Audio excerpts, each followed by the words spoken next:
The cabin is dark except for instrument light. Inside a modified aircraft flying above much of Earth's atmosphere, a telescope is locked onto a distant star. The target is not the star itself. The target is what is about to happen to it. Somewhere ahead, Uranus is moving across the line of sight. The plan is simple. Watch the star, measure its light. When Uranus passes in front of it, the starlight should disappear. From that disappearance, astronomers can learn something about the planet's atmosphere.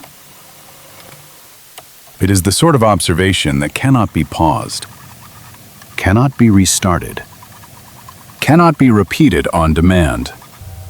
The alignment is happening tonight, and then it is gone.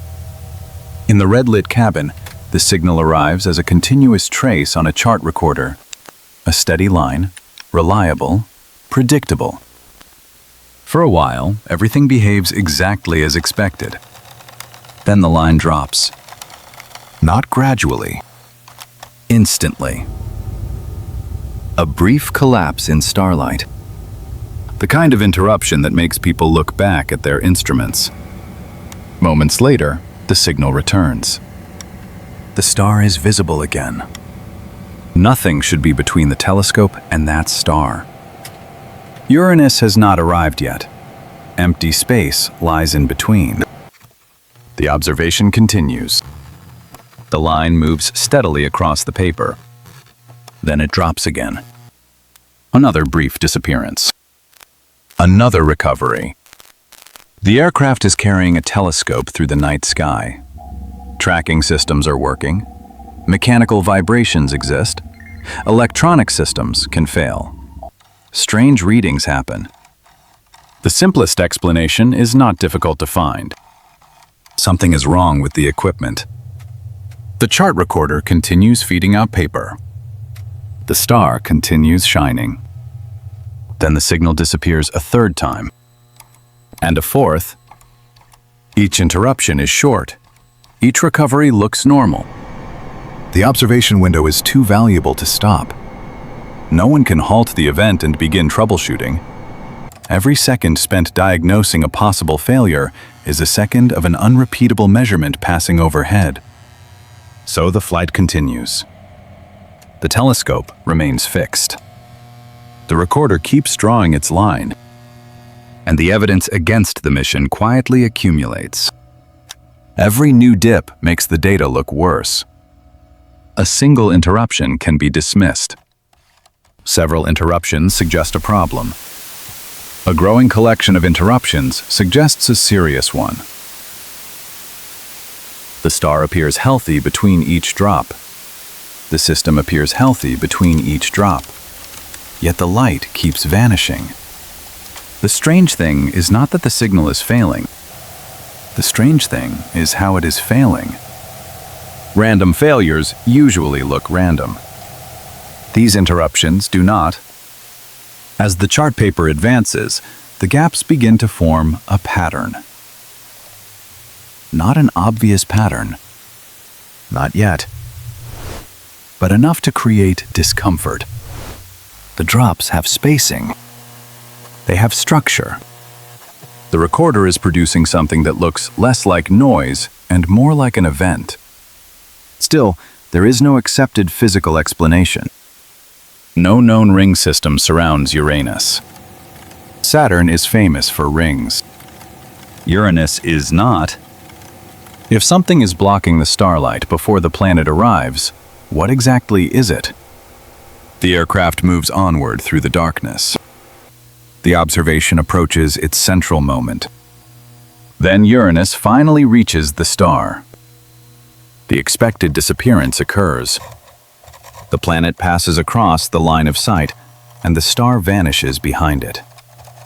At least this part makes sense. The observation that brought everyone here has happened. The star is hidden. The occultation is underway. Then the star emerges on the far side. The signal returns. The line rises again.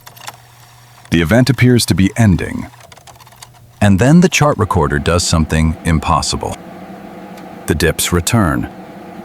Not before Uranus this time. After it, the starlight begins disappearing again. Briefly, repeatedly, almost rhythmically. The same mystery that appeared on one side of the planet now appears on the other. The recorder keeps drawing. Dip. Recovery. Dip. Recovery.